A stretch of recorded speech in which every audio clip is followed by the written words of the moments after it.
Hello, my dear friends, and I do hope very, very well. And I know it's something that don't normally do anything on a Tuesday, but the simple fact is spending some quality time with her, her her mother and side of the family, and a bit to travel for two buses, so have a bit of time. So basically decided to do a bit of a uh, something a little bit more different to not. Basically, we've got a few people who are. I'll just turn up a little bit. Is that a bit better? Is that a bit better? Yes. Seems. Yes. Just trying to. Yeah, that seems all right. Hello, Simon says 55. And hello, David Dack. Hope you're well, my dear friend. Hope you're both very, very well. As I say, I don't normally do anything on a Tuesday. But I'd say this is the time for, where Parliament's in recess. And I'm just in the mode of just experimentation, for when, while Parliament's in office. Tried other little things over the years, and it don't seem to basically do anything for my channel. So it's just basically I'm gonna try little things like a few live streams, and what I will do is once I've done, I will probably cut them up and turn them into some like little videos. So just to time you over until Parliament is out of recess. Hello, DJ Mercy Moo. Hope you're well. Yes, good to see you here too. Yeah, good to see you too. And so, as I say, I'm just waiting for people to come into the chat for a little bit, so we can do a bit of an interesting live stream. I did it for about 12:30 because, like, my wife will be coming home for about 2:30ish, 3ish, so gives me plenty of time for have it done, finished, and then we'll, like I say, I'll cut some little bits and bats up for a bit of videos. Sort of like time my channel over while I'm waiting for Parliament to come back in from recess. So anyway, I've sort of like done a couple of little interesting stories we can cover. Like we've got the Nigel Farage and reform pushing misinformation. We'll sort of like have a little chat about what they did yesterday and what's been happening. So that should be interesting. I've got a little interesting story about Labour on universities, where they're sort of like trying to push the immigration on that side, as well as their one in and one out deal with France. And we've also got an absolute hilarious set of tweets I have ever seen in my entire life. And let's just say it's absolutely bonkers. And we will go over that because, for a simple reason, I've never seen anybody have a full blown argument with grok. Yes, I kid you not, some absolute mouth buffing, mouth breather has a absolute full blown meltdown with grok. Because for the simple reason, what was grok doing? It was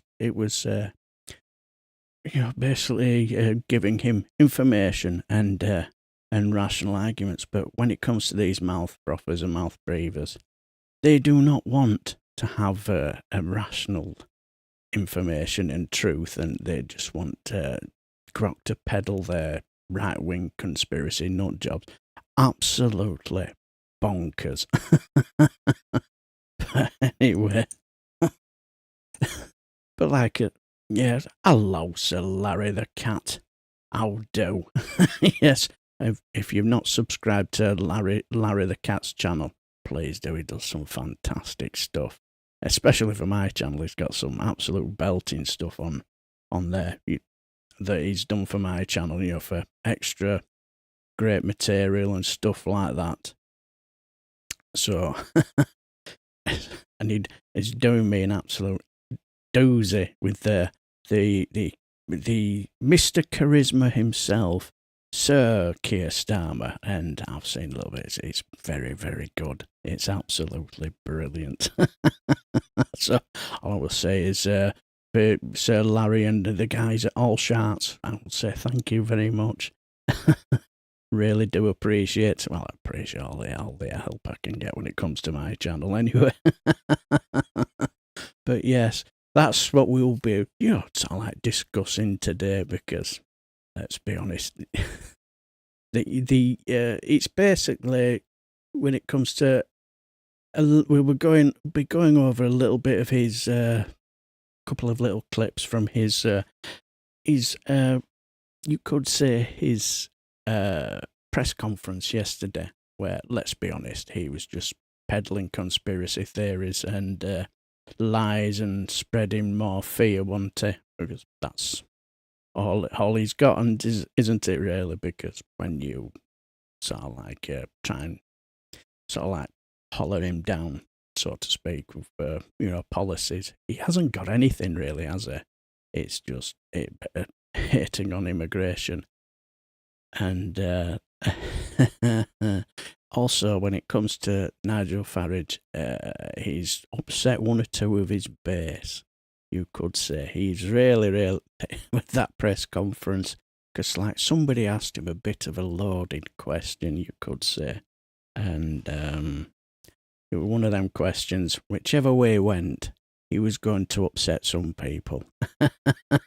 And if he should have basically just, you could say, should have just basically got on with just saying what he wanted to say, instead of, you know, he basically tried to bat it away, and he looked very, very shifty. Yeah, we are doing frolic only exclusives. They cannot be viewed anywhere else as DB as a top. Well, thank you, my dear friend. I do my best. I may not always be right. Well, I'm probably not right at all. But, you know, it's just I'll just give my honest thoughts. And more often than not, if I'm wrong, and I know you guys will sort of like let me know, which is always good. Good for good civil discord, isn't it? So, but yes, like as I said, when it came to, as I say, I've only did this live stream at the last minute, really. So that's the reason why lack of people coming in, because I wasn't right sure whether to do it or not, and I just thought, well, I've got time on my hand. But anyway, I'm wittering on. So let's crack on. Let's crack on with this, because like, let's get on with this. Yes, just like is it that one? Yeah. Let's have a little. It's like you say this was the Reform UK press conference, where he basically claimed asylum seekers arrive by small boat crossings because they believe they have a 99% chance of staying. And he asserted they come to the UK for free healthcare and weekly pocket money, £49, and may work illegally. Now, I notice he puts in the word may, so in other words, he's no evidence to back that up. It's just what he thinks, and he argued some asylum seekers from certain cultures pose a danger to our society. And well, I did watch the Phil from Different Bias, where he spoke about Emma Monk, and I've read what she posted. It's very, very good. It's very, very interesting, and how they basically, how can I put it? They make the figures look bigger than what they actually are. It's quite fascinating. Emma Monk, she's absolutely brilliant. I was watching it, well, not watching it, reading an article where somebody asked her to debunk a story about a child not getting NHS. I think it was something to do with healthcare or something. It's something to do because went to private school. It's a bit of a long-winded story, but the Tory nonsense that were peddled, and it was just Tory nonsense. And he called for deporting all asylum seekers who arrive this way. But let's be honest, there are some very, very interesting little and there's quite a few clips on this. But anyway, we'll have a little Phil Mooseface. Hello, Andrew Herbert. Hope you're well. Who the? Well, all I was saying is, welcome to my live stream. Whether you agree with my political beliefs, that's up to you. But anyway, this is what he had to say. It's a little clip. Don't you worry. There's not much you have to, but there is. I do have another clip on this where he's got himself into a bit of hot water with his fan base. Country, and the genuine fears that mothers have, particularly for teenage kids, when we know already that an Afghan male has a 22 times more likely chance of being convicted of rape than somebody born in this country. The fact that 40% of sexual assaults in London... Let's be honest, there is no evidence to back this up. This is just absolute nonsense. Over the course of the last 5 years have been committed by those born overseas. You know, we have to recognise something. There are some people who come from certain cultures that pose a danger to our society. It's as simple as that. Country. Yes, basically, he's just basically punting just nonsense. Because, like, when I was sort of like reading a lot of articles, and because like you've got the Care for Calais, they've called the statements populist politics, and what he was basically saying, he said they sow dangerous division, and like the CEO of Care for Calais, he also said, named Stephen Smith, not the former Australian cricket captain, no, another Steve Smith, accused Farage of using ill-informed, divisive sound bites that echo rhetoric linked to the last summer race riots. We'll get to that later on. Very, very interesting. And that's all he has, really. He's got no policies. It's just the same old Nigel racist Farage, isn't it? You know, hate on brown people just for the simple reason they will never vote. They will never be able to vote, will they? Because for the simple reason they're not born here, really. And so it's just easy politics for him. And hope not hate, said Farage trades on fear, which he does really, doesn't he, to energise his base and exploit immigration and crime issues. And yeah, and view is, because they do, I think we've got one or two in the chat already. They view his strongman stance as a tactic to dominate discourse on law and order. Well, yeah, it's a little bit like what the Tommy 10 Names does, doesn't it? You know, it's just the grift, isn't it? You know, he'll say, out there in that forest, there is the boogeyman, and only I can protect you from the boogeyman, so please give me some money. Please give me some money. And that's all they have. And even though the information is widely available on the internet, but, you know, but yes. Yeah, exactly. What about his friend? On evidence, go onto the Met Police website, look at the offences, check their names, look their names up to see if they are born here. But it doesn't really matter. It's all just basic. There is more to it than just that. population with 12 million of the crime.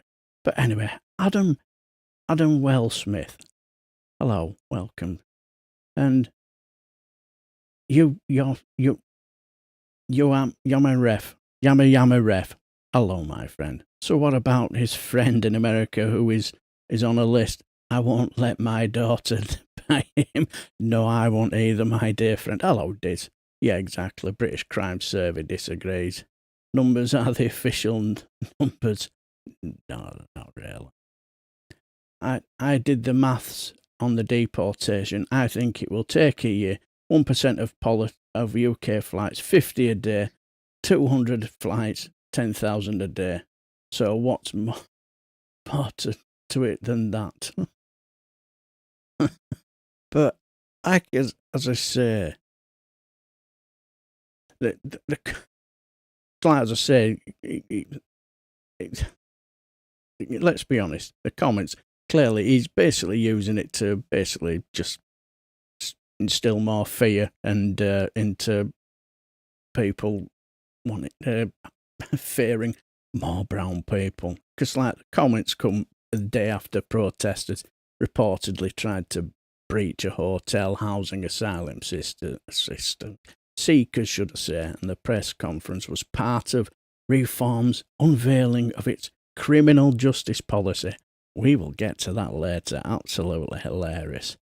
And because like Farage's claim that asylum seekers arriving by small boat have a 99% chance of staying has been widely criticised as misleading and unsupported by evidence, because there is no official data backing that figure, and it oversimplifies a complex legal and procedural landscape, which it basically does. Now, if they did processing plant in France, now we had I can't remember which channel I saw it on. I think it could have been Reagan Elite, where they were talking about, asylum seekers and the claims. If there was a processing plant in France, or if their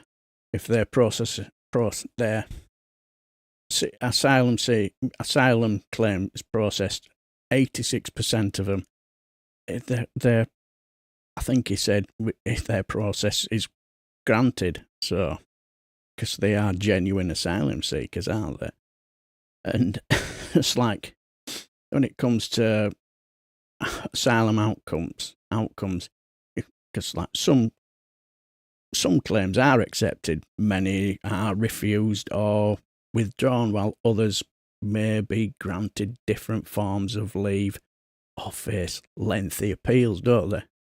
And neither the Home Office nor independent watchdogs have published figures remotely close to that percentage. So he's just basically using, what's the word I'm after? He's basically just fanning the flames and just massaging the figures, which you can do quite easily, as like Emma Monk, she did. It's like when they showed the graph of these prisoners, the highest was Somalians, but when it came to the figures, they were only 1%. So, and that's what the 1% of the total figures, they were the lowest. They were the lowest of foreign prisoners. How interesting. And I noticed most on the right wing nut jobs, they were centering on that, because that's how you do it, isn't it? You focus on the lowest denominator, don't you? And it said, oh, they're 12%. Well, of course it's going to be high, when they are the lowest denominator. That's how you massage the figures, isn't it? Interesting. And because, like, I was saying, when it came to groups like Care for Calais and Hope Not Hate, have condemned a statement as unevidenced fear-mongering, and it just risks stoking division, doesn't it? So, let's be honest, he's just basically just sort of like, how can I put it? He's just basically getting his base all riled up, And like, is that, yes, because like, because this is what I found interesting. This, because that's all he's basically doing it for, his own personal political gain. Now, this was really, really interesting for me. Because, and hello, Trip, hope you're well, my friend. Hope you're very, very well. how is it going? Yes.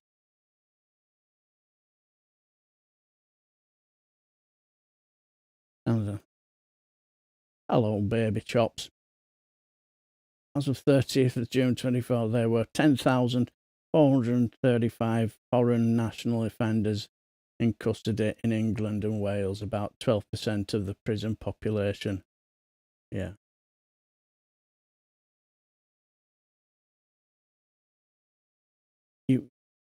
Exactly, DJ Mercy. You cannot deport anyone without a returns agreement with the home country or a third country. Exactly, because for the simple reason, as we all know, somebody asked him about these. What would he deal with? How would he deal with these refugees from Afghanistan? And he just basically gave the easy answer. So I would just send them over. End of. Send them over. End of. Exactly this. Rhetoric isn't policy. And like, we don't have a returns agreement with the Taliban, do we? It is just full of rhetoric and full of easy answers, isn't it, for very, very complicated questions. That's all it is there. But this was really, really interesting for me. This because is her name Natasha Devonshire? I can't quite remember her second name. Somebody in the chat might be able to. Hello, Trip. It's going well, considering I have to share with people that defend racists. Other than that, happy to be here with you all nice people. Oh no, it's good to see you, my dear friend, Trip. Really, really good to see you. But I found this bit of questioning very, very interesting. Very. Yes, hello, DBS. He's like a turtle without a shell. Yeah, exactly. But Natasha Clark, that's it. I'll just say in the top. Yeah, Natasha Clark. She asked an interesting question. And this is something that you could say really, really annoyed me a little bit. Because for a simple reason, it's what he said. It's what he said. So are you saying that they should, the police, in all cases, release the names, addresses and immigration status of people after they have been charged with an offence? Your critics will, of course, say that this is going to inflame community tensions. This could cause unrest on our streets. We are already seeing a very precarious situation. Is that not just going to make things far, far worse? What caused unrest on our streets after Southport last year was us not being told the status of the attacker. That led to crazy conspiracy theories spreading online. So look, I've made it perfectly clear through this press conference, and George understands this absolutely as well. We do understand and respect the contempt of court rules. But, I'm going to go back and quote just one more time. Jonathan Hall, KC, the independent reviewer of terrorism legislation, a watchdog over this area, who said in the wake of Southport, we should spell out the basic and sober facts. He also said that governments should stop hiding behind contempt of court rules. People need to be given reasonable truth. And, we might not like the truth, or we can accept the truth. But to have masses of speculation as to what might have happened makes things... Doesn't this sound very, very familiar? I think far worse than they otherwise would be. So are you saying... Yes, exactly. Exactly. Conspiracy theories spread by Farage. Yes, exactly. So do we expect all British criminals in foreign prisons back regardless of the crime? Well, yeah, how very interesting. Yeah, good point. goes into hiding just in case Mad Monk starts flashing his tool at me again. But yeah, this is what I found interesting, because he's there, don't like the truth, because see, he's there spouting about conspiracy theories and stuff like that. Who was the person who, when it came to the Southport riots, when it came to the Southport riots, does anybody think? So does anybody think that anyway? I forgot to mention. Give a massive thumbs up for my dear friend Mad Monk. Can't do this show without him. But who remembers this? Who remembers this? Who punted this conspiracy theory? How interesting. In the immediate aftermath of the Southport stabbings, that engaged in conspiracy theories about who did this and about whether the police were telling the truth. You said, and I'm quoting here, some reports suggest he, the man charged, was known to the security services. Which reports? This is the problem, isn't it? One of the reasons the Southport riots were as bad as they were is we weren't told the truth. There were stories online from some very prominent folks with big followings, Andrew Tate, etc., suggesting the man had crossed the English Channel in a boat in October 2023. Other suggestions that he was an active Muslim. And much of this led to the riots that we saw. But you amplified that because you said some reports suggest. I asked a very simple question. You can tell he's very, very, very uncomfortable, isn't he? But I'm no Tom Swarbrick fan, really, but I thought I held him to account brilliantly. And hello, son of Viking, the man who cited Andrew Tate as his news source now declares conspiracy theories being spread online. Yeah, so I would say. I went looking for this clip because I just thought it just summed up what he just said perfectly, the hypocrisy of the man. Was this person known or not? Now, to the security services. Absolutely. And that's a perfectly legitimate question, which was raised by Yvette Cooper. But, Nigel Farage, you didn't just do that, did you? You said some reports suggest he was known to the security services. Those reports were from a fake news website amplified by Russian state TV and, as you mentioned, Andrew Tate. Which ones were you looking at? Which adds to what I was asking for. Give us some clarity. Remember, the London Bridge attacker, we knew within an hour... Yeah, whataboutism. that this person was known to the security services. Whenever in Northern Ireland there was a terrorist outrage, very quickly people were told the background of the perpetrator. But you didn't I just asked stop a there. very simple question. You said some reports suggest he was known to the security services. Those reports were a fake news Did you see his face there? He looked really uncomfortable, didn't he? website, Russian state TV. Well, and I could Andrew have said. Tate. I So could which- have said. so which I one could was Now have he's said- losing I it could have now. said some reports suggest he crossed the channel last October. Some reports suggest he's an active all of Muslim. that was unfounded. I did none of those things. What I asked for was clarity. We didn't get clarity, You didn't and just I do would that. argue that what happened in Southport would not have been of the same magnitude had the truth been told, and told very, very quickly. It wasn't for You don't many need to hours amplify that the we learnt more. mistruths. No, you're right. But that was the chronology of it. But you don't need to amplify the mistruth. I asked the question. But to cite, quotes, some reports suggest the reports are fake. And you accept that now. They're misinformation. There were thousands of fake reports everywhere. you cited all them. of So why did he cite them then? If he knew they were fake, why is he citing them then? all of which puts the emphasis on the questions being answered, which they weren't. So did you accidentally fall for that misinformation? No, I didn't believe any of it. Or did you know it was wrong from the get-go? I hadn't got a clue. Yes. I apparently didn't fall for any of it, but he still reported it. How interesting. Yes. And then finished off with, I haven't got a clue.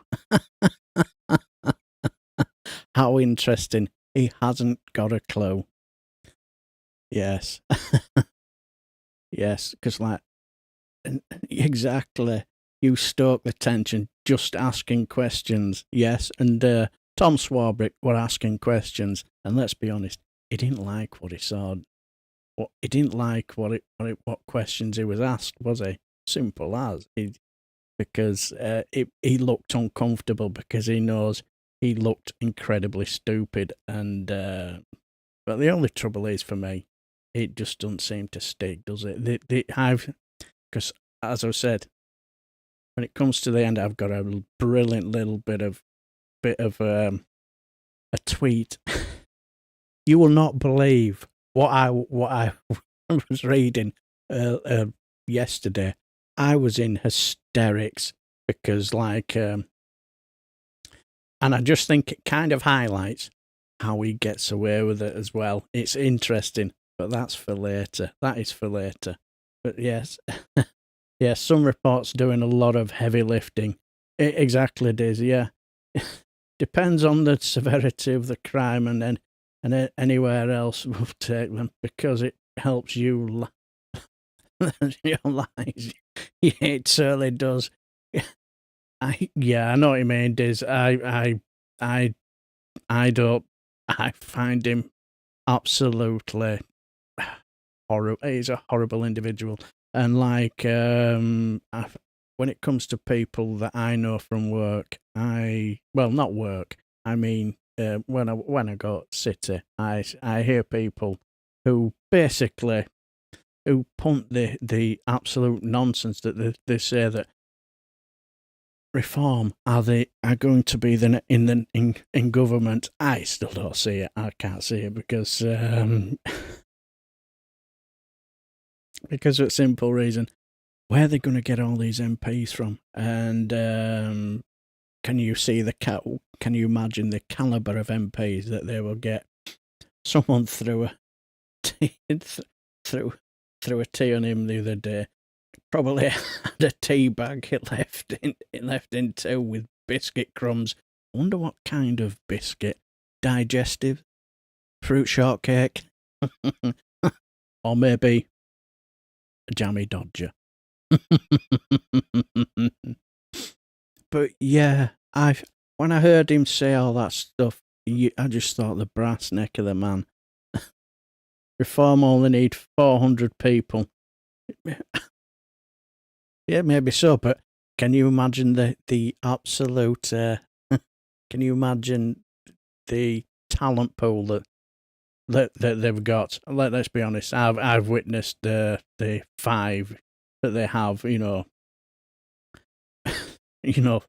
5 that they have. These are supposed to be the cream of the 4 now, 3. I have no idea. I cannot keep up with how many comings and goings. But let's be honest. Reform is just a Conservative Party. Like I say, when I go to city, I bump into a few people who talk about reform, and I usually say, why don't you just end up voting Conservative? You might as well, because there's no difference between them, and some of the questions that they've asked in Parliament when they're there are just ridiculously stupid. I have a list of existing MPs who have done bad things. 598 names on it. Good God. I think you've got more time on your hands than me, Reese, I have to say. I was just thinking how well those deformed MPs will be vetoed. Oh, yes, exactly. Or vetted, should I say. Yes. Jesus Christ. Can you imagine the talent pool? Good God. Don't bear thinking about, does it? But, when I heard him with that question, and have you noticed also when some people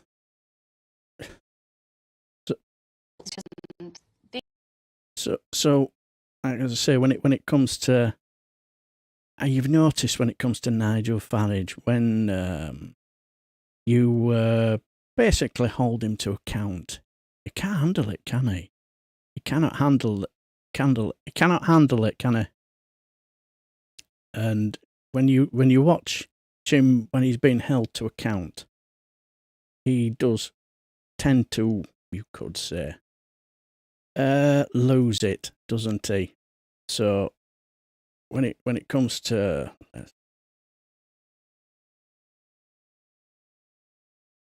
right, and this is a brilliant interview that basically just highlights it perfectly. Now, and this was on his own show as well. This where when she does, because I don't know the name of the young lady, but let's be honest, she doesn't play his game because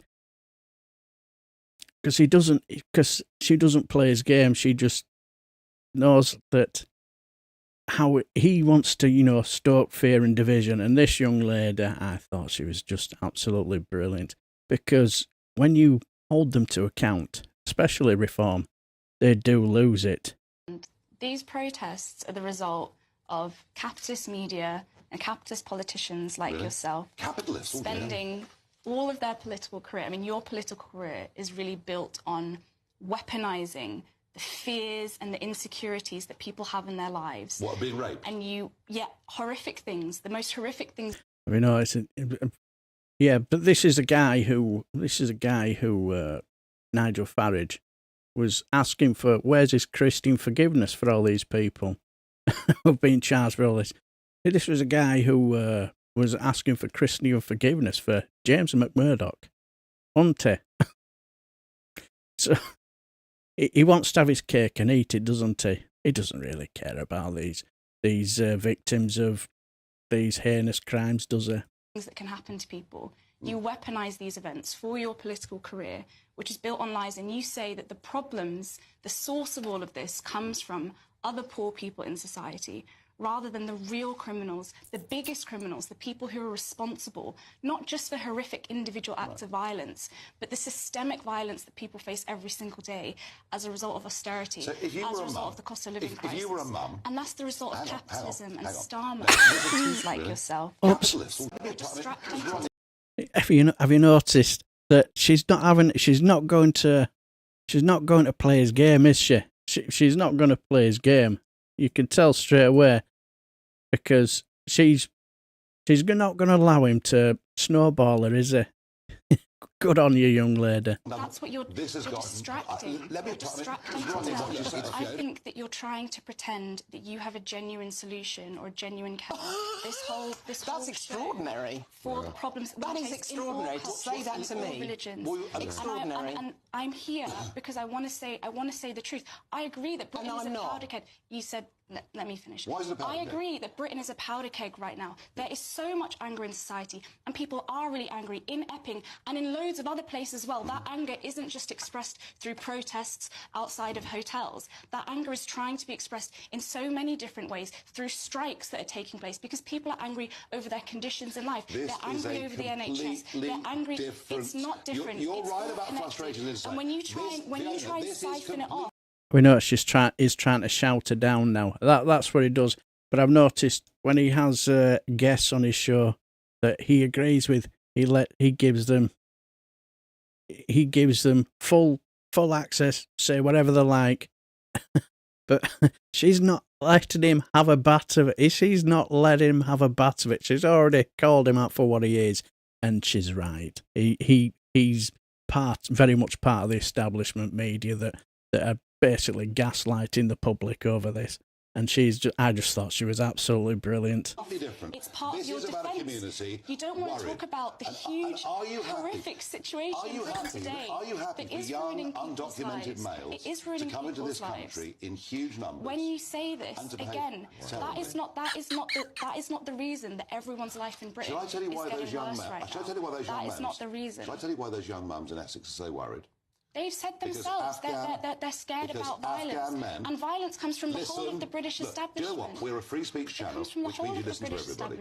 Yeah, we're a free speech channel, but only the certain speech that we like, not what you like. Yes, he's spent most of his time talking over her, because that's what he does, doesn't he, really? He doesn't like being called out for what he is, really.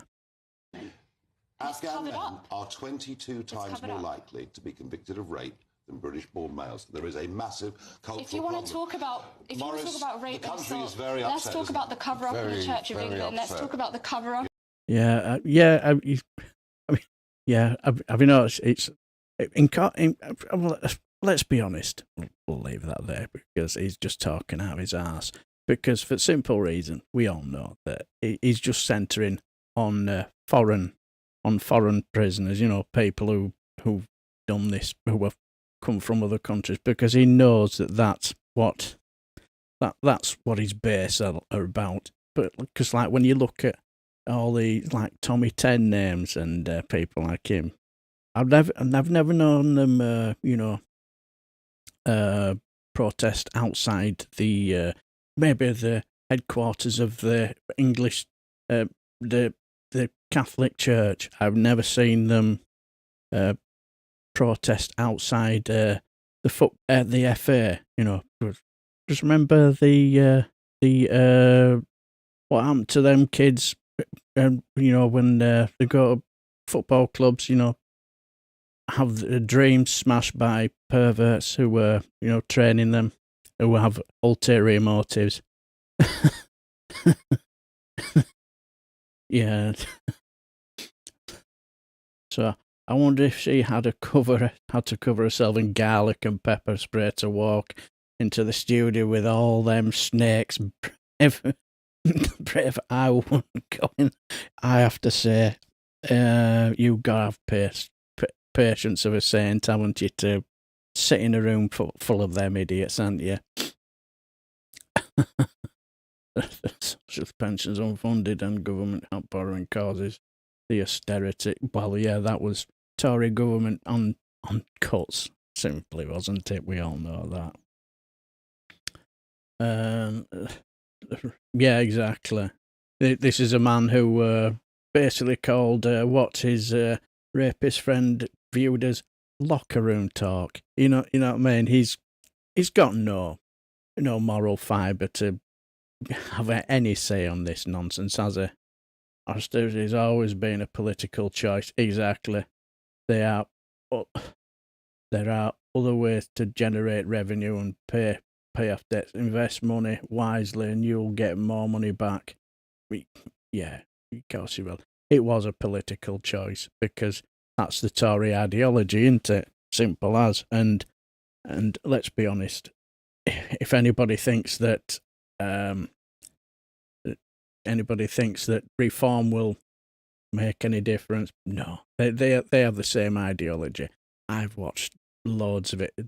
What happened over this year in Parliament, and pretty much reform have gone through the same voting booth as the Conservatives. And I think was it Keir Starmer who said if you vote Conservatives, you'll get reform, so to speak, and if you vote reform, you might as well vote Conservative. It was something on them lines, wasn't it? So went and visited Trump after the criminal conviction for sexual assault, more commonly accepted as rape. Yeah, exactly. He's got no moral fibre, to get involved in speak about this because his friend is a bit of an enabler, isn't it? But let's be honest here.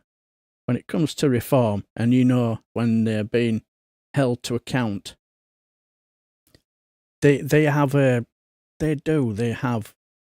form on this, don't they? Because for the simple reason, you ask them questions and you hold them to account, they get awfully stroppy, don't they? And I thought this was a great point, and great point, because when you do hold them to account, they do kind of lose it. And let's be honest, this was when I think it was the last time when Zahir Yusuf was on Question Time. It could have been an early one, but it just highlights that when you basically ask them simple questions and call them out for basically what they are, and you ask them for what's your policy on this, they get awfully, trifling upset, and they basically try and attack you. This is priceless. Yes, the woman here in the cream jacket, a little bit further on. Yeah. Hi, I'd just like to comment that it's rich coming from a very hypothetical position, which I feel the Reform Party is coming from. We've had Labour, we've had Conservative governments trying to sort out and actually reinforce our borders. So I have to apologise that I find your statements quite hypothetical. And to Fiona's point, what would be the policy? I didn't hear a strong policy from Reform to say what they would actually do. It sounds like criticism of what has been happening with the government in terms of trying to reinforce our borders. So what would Reform do that is so different from the Conservative and the Labour Party? So firstly, clearly another representative BBC Question Time audience, given Reform 1. Okay. Yes, see what I mean? See what I mean? Doesn't like being called out, do they? And it's the same with Nigel Farage as well. Don't like being called out. They just seem they prefer to go on to channels where they get their bellies tickled, and for me it just shows a sign of weakness. They cannot stand being scrutinised, and it just gets better. Does this brilliant? I'm just going to stop you there. Zia. We have a representative proportion of people in here who voted Reform. And now, I don't know if any of you want to put your hands up. How many people let's voted hear from for one of Reform? them. We're going to get an answer to your question, but let's hear from... Now, as far as I know, it was supposed to represent the percentage of the vote. So I don't really understand what he's trying to. It just highlights that they do have a problem, don't they, with this? They do have a problem with this, and I noticed a bit of a hello, Ray Bocker. I hope you're well, my dear friend. Make law saying that if you lie as an MP, then you lose your seat. I won't have a problem with that. I also think if you lie on the media, knowingly lie, then you lose your job, your cushy job at any media source or whatever as well. I'd go as far as that, because let's be honest, the amount of lies that's been told in media, especially in newspapers, it's like they're just a law to themselves, aren't they, basically? They are. They're just allowed to get away with everything. And how's that?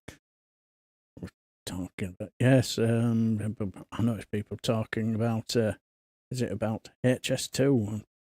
It would have eventually made its money back through people using it and spending money on the economy. I would, yeah, probably say it probably would, wouldn't it? Yeah, bound to, wouldn't it? Yeah. So, but yeah, they do not like scrutiny, and we've seen when they're asked uncomfortable, difficult questions, they fold like cheap suits. Can you imagine these people in positions of power? but like, as I say, when it came to the interview, oops, let me get, there we go. And this is hilarious. Now, we all know this. You might not know who this guy is, but he's a Democratic representative called let me get, is it Jamie Raskin? I can't quite remember his first name, but he always has something very interesting to say. And I read a bit of an article about this the other day, and all I will say is that this just sums up what an absolute snowflake Nigel Farage is.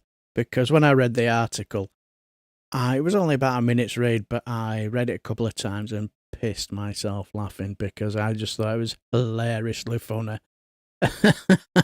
But what the Representative Raskin, or Senator Raskin, had to say about Nigel Farage was very interesting. 2 or 3 minutes into my talk, he began screaming that this wasn't about Donald Trump and he wasn't going to allow this. And then he said, you're a guest here. You're a guest in our country. You're not being a good guest. And I said, you know what? You're a host. You should act like a host.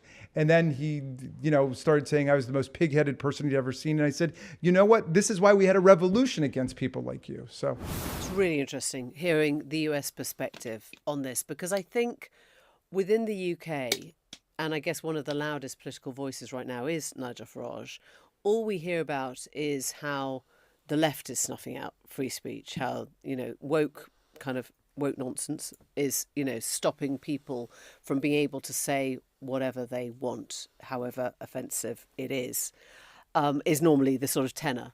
And of course, when you flip that on its head, and from the sort of Democrats' perspective, from the Raskin perspective, yeah, they're now living in an authoritarian Trump world in which people aren't allowed to protest on university campuses, and they face possible arrest if they write the wrong things in an op-ed, and they get picked up off the street if they are found to have sided in one political way or not. And so I guess there's a very, very big question to be asking about free speech and just the pure hypocrisy that surrounds those who claim that it is going. Look, on Tuesday's episode of The Newsagents, and I don't know if you missed it. But yeah, that's one thing I've noticed, that they seem to scream a lot about freedom of speech, but it's only, for me, it seems to be they only want the freedom of speech that agrees with them, doesn't it? That's what it just seems like to me. Go back and listen to it, where we discuss Peter Kyle, the science secretary, who also met with this committee yesterday, talking about the Online Safety Act and saying Nigel Farage opposing it was putting himself on the same side as Jimmy Savile. And we said, whoa, no, not fair. Nigel Farage is perfectly entitled to oppose the Online Safety Act for whatever reasons he thinks are there. That doesn't make him an apologist for Jimmy Savile. And we stood up for the free speech of Nigel Farage, and we singled out the cabinet minister for being on the wrong side of this by saying something like that, which is, to all intents and purposes, is a smear. And yet, when the tables are turned and it's someone criticising Donald Trump or, supporting our Online Safety Act, Nigel Farage shouts him down at this meeting. I mean, Mr. Farage, it's not a good look for anyone this week, is it? It's not a good look. Although, when you have protested about the smear that was made against you, and yet you try to shut people down who you disagree with. Yeah. I was, you could say a little bit of in between dances with what Peter Kyle did. It's like, do you fight fire with fire?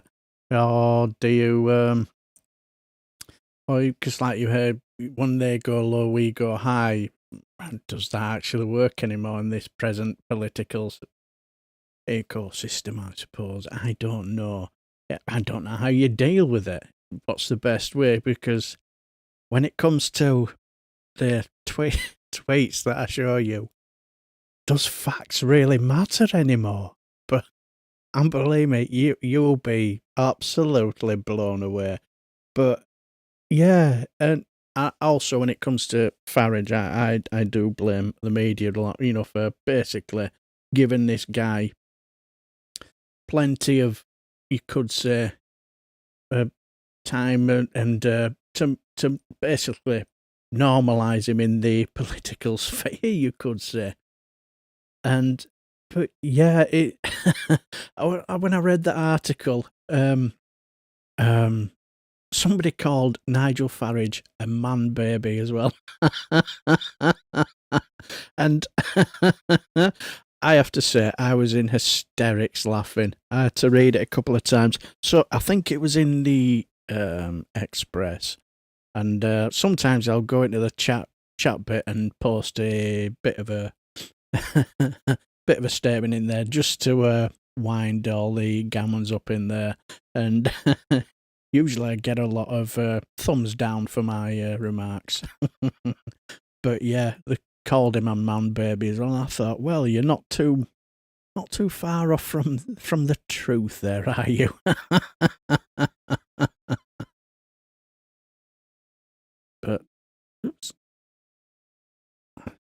But anyway. that's interesting, isn't it? You know, because one thing you've noticed when he's all for freedom of speech, but only freedom of the speech that he likes. Anybody that calls him out, you know, singles him out, calls him out, and he doesn't agree with him, he shouts them down, don't they? And it's same with reform. When it comes to whenever they basically get asked a question and get called out for their lack of clarity on policies themselves, let's be honest, they don't like it, do they? Conclusive proof. That's the reason why they only go on KGBs, because they know full well that they'll have their bellies tickled, won't they? And I'd say I've noticed Rhys Clements and Sir Larry the Cat having a very, very interesting conversation about pensions, which is all fine and dandy as long as it's being civil. The more chat away, my dear friends.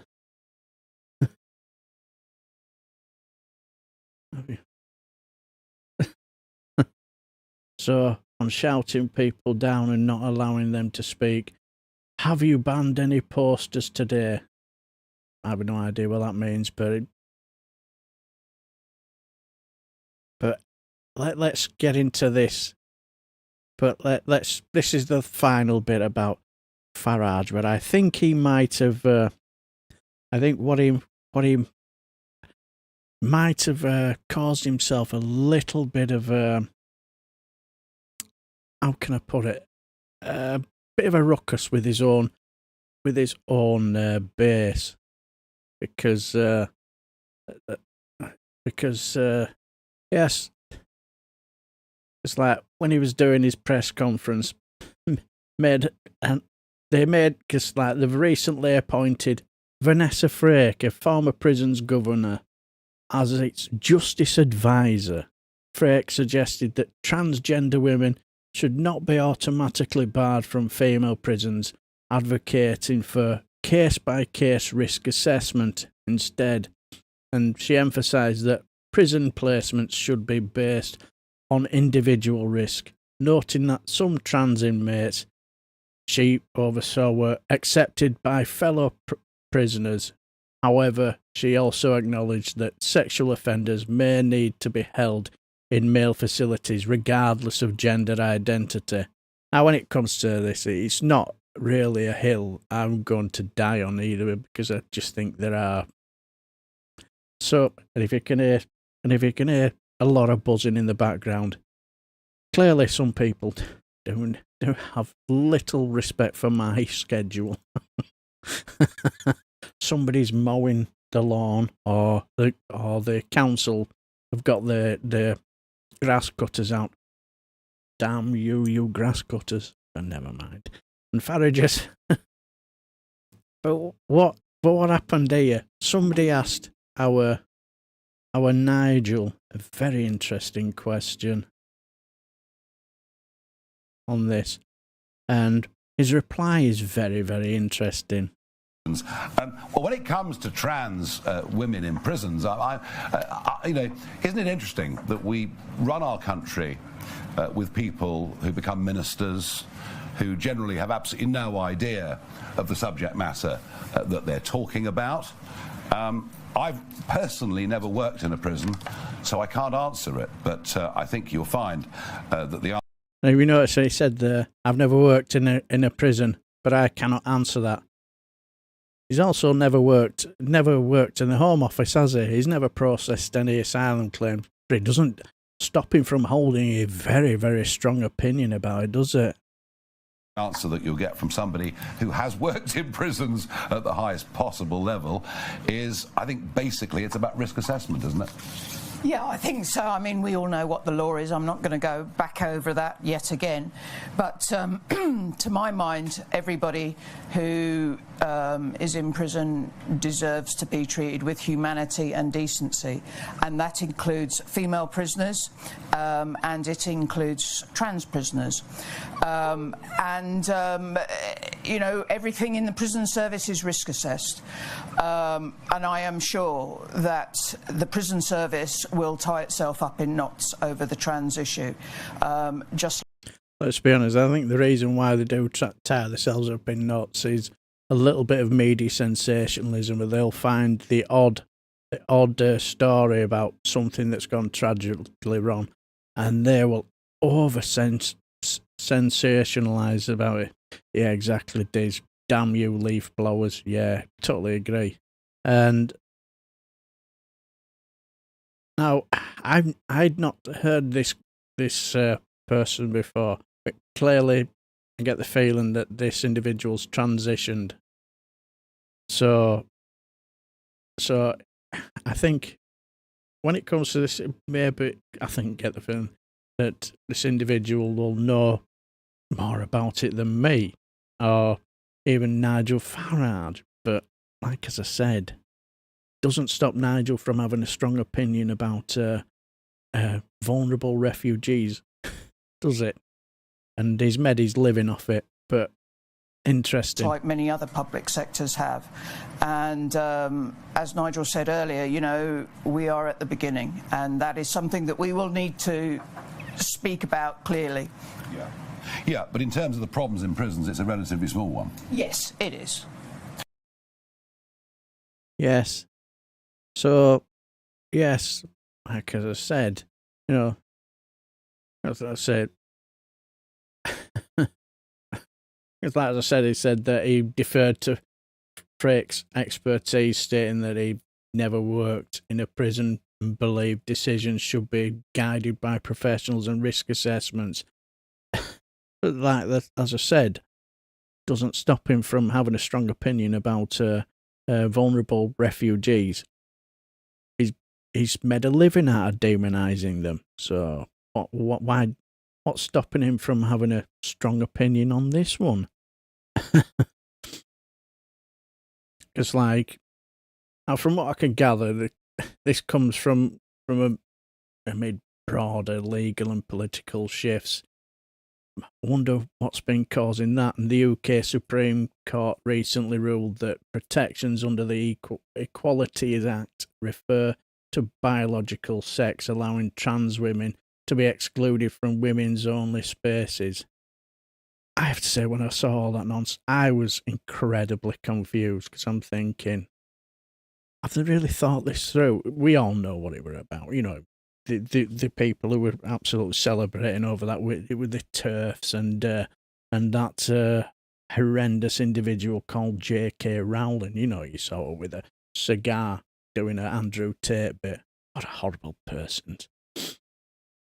And current government policy already restricts trans women convicted of serious violent sexual offences from being placed in female prisons. So it's quite a complex and emotionally charged issue. So it's like you I suppose in a way you do have to balance safety, dignity, and rights. But you do know that the media, especially the right wing rags, they will absolutely highlight it to the hilt, won't they, and make it look as though our prisons are absolutely overrun with evil, paedophilic trans people, when it's far from the truth. So, it's like, I just sort of like did a little bit of digging around, and you know, to try and help me to how do other countries deal with it? Because like I thought, and how they prioritise, you know, self-identification and human rights. So it was just interesting, like in the United States, from what I could gather, policy varies by state, with some states allow placement based on gender identity. Others require legal or surgical transition. And federal prisons use case-by-case assessments considering safety and medical needs. And so like Canada, you know, progressive, they have their progressive stance on this since 2017. Federal Federal inmates can be housed according to their gender identity, regardless of anatomy or legal status, and their risk assessments are conducted to ensure safety for all involved. And they have a diverse approach in Europe, don't they, with some countries base placement on self-identifications and others require legal recognition or gender-affirming surgery. And it's in Australia, its policy differs across states and territories, so it's all interesting.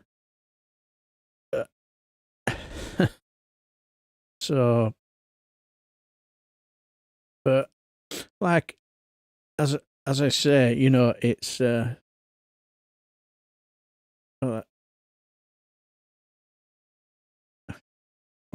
a right conversation about pensions, but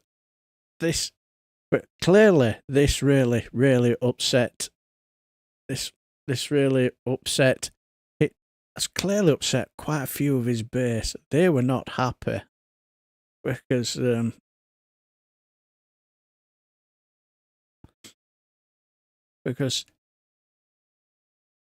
it shows you how you cannot really take their base really that seriously, if I'm honest, because we all know who this is. This is Julia Heartless Brewer, and let's be honest, this is how they treated this sensitive, you know, subject. And let's be honest, these people who were wanting to vote for reform, they were not happy. And I saw quite a few people on Twitter who were highlighting this bit of the press conference. They were not happy. Well, here's the thing. He'll be getting a message from me after the show, I can tell you that. Vanessa Frake, who is a fantastic former prison governor, who... Yeah, my God, that'll be an interesting message from Julia Heartless Brewer, then, won't it? Who's had on the show many, many times. She has said, and she has just been taken on by Reform as their new justice advisor, that trans women, i.e. trans-identifying men, let's call them what they are, men, should not be automatically barred from women's prisons, and decisions on housing inmates should be assessed on an individual basis. And this is something that Nigel Farage has been asked about, and he has backed up. He said, I personally never worked in prison, so I can't answer, but I think you'll find the answer is that you'll get from somebody who's worked in prisons. The highest level is, I think, basically it's about risk assessment. So he's talking about individual decisions being made about whether or not a male prisoner can be put inside a women's prison with other female inmates. That, I'm sorry, Nigel Farage, if you're watching or listening, no, no, no. What do you say? Oh, this is where it gets really bonkers. Rona. Completely disagree. I mean, individual risk assessment, it's a nonsense. It is about risk, but it's about the risk that all males pose to women, whether or not they have a background of sexual or physical violence against women. It's about the vulnerability of women. Yes. The fact that there are services and situations where women do not want be-penised people. Be-penised people. Yeah, that's the level of conversation. They seem to think that most perverts, sexual perverts, in the infinite way to get around it is to become trans. Absolute nonsense. And it don't get any better. Pathetic are these people. I'm going to get a T-shirt with that on, but that's true. Yeah. Can I just check that nobody has sprinkled some kind of psychoactive substance over Nigel Farage's Weetabix this morning? Seriously. I mean, Nigel, really? A bloke with a, dangling participle? Able to waltz into a women's prison on the basis of some risk assessment conducted by some mad civil servant probation officer? Are you joking? Nigel, what on earth is going to... Either you've gone soft or you've gone mad. I mean, goodness me, is there something in the water? I'm gonna message him as soon as we're off air. Just you wait. That's a deal breaker for me. These things are deal breakers for me. It will cost Nigel votes if he starts going soft on these things. 100% should. We need some sanity, if you're going to say. 12:40. Yes, we need some sanity as they've spent 3 minutes talking about big penis people, and I noticed the woke bit got into the conversation. Yes, absolutely, Sir Larry. Cruella fart brewer. Yes. And that is their level of conversation. Absolutely bonkers. Absolutely mental. I when I watched it, I was just sat there absolutely stunned. I just could not believe it that that's their level of conversation. I have to say, I could not stomach watching Julie Heartless Brewer. For God knows. I'll tell you when I did listen to her. If I started listening to her when the referendum was going on, because I had a choice. It was 10-1. I had a choice while I was working at the time for council, and I had a choice on my DAB radio because I knew it was impossible. It was important. I wanted to find out, why should I vote to leave the European Union? And her show was just basically, the more and more I listened to her, the more and more I thought, I've not really heard anything that's told me that leaving the European Union is a good idea. All I heard was just 3-worded sound bites of take back control and control our borders and stuff like that. And in the end up, after the Nigel Farage Nazi poster, breaking point poster, that was what I already decided I'm going to vote to remain, because I've not heard anything that's told me, yes, leaving the European Union is the best thing to do for our country. And I thought a radio show was just utter nonsense. And when it comes to a TV show, not much has changed, has it? Oh dear, never mind. But anyway. But yeah, so the breaking wind poster, absolutely, yes. So also get my austerity on top of what the tax increases, cut services with the difference going. Austerity is a consequence, not a policy.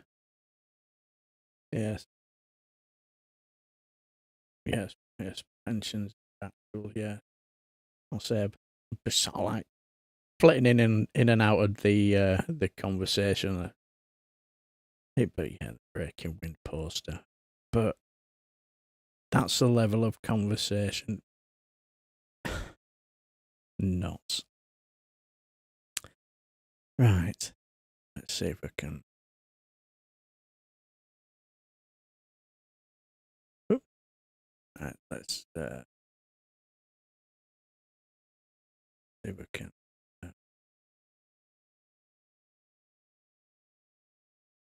Right, let's see if we can get to what I wanted to go on here.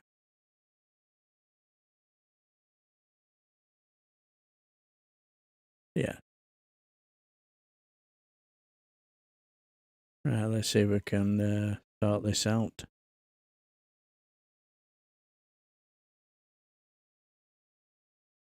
Right. Let's see if we can. Dun, dun, dun, dun, dun.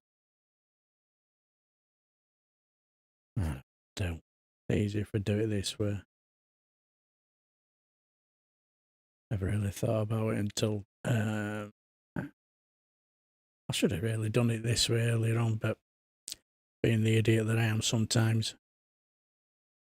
This is what happens when you basically just playing it by ear. Right, give me a quick minute. Where am I? Yeah.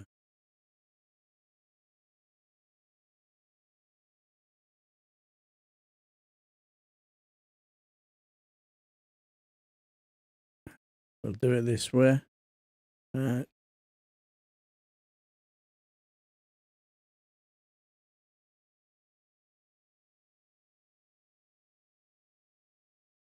Let's see if we've got it right this time. Yes, there we go.